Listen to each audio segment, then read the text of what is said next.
حنا جد فرحين بهذا الحفل اللي تقام بهذه المناسبه ديال افتتاح هذا المنتجع السياحي اللي زاد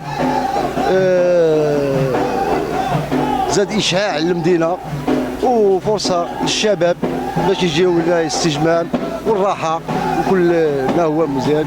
وكان نهنيو السي بن قمره صاحب المشروع على هذا الانجاز العظيم اللي خولوا لتازا اللي كانت كتفتقر له، وهو من بين المنتجعات اللي مهمه، وجاء خصوصا جاء على الطريق الرئيسيه اللي كتربط ما بين تازا ووجده وقرسيف وتاوريت وما جاوراهم.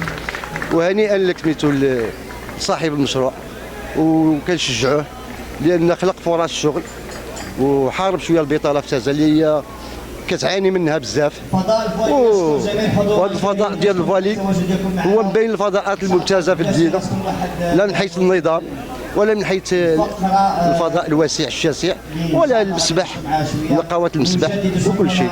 كما نجدد الشكر ديالنا للاخوان الصحافه اللي تاحوا الفرصه، ولجميع السلطات ولجميع الطاقم ديال الاداره ديال الفولي اللي قام على التنظيم. وفي الحقيقه كل شيء كان ممتاز وكل شيء كان رائع، وهنيئا لمدينه تازا بهذا الانجاز العظيم وشكرا.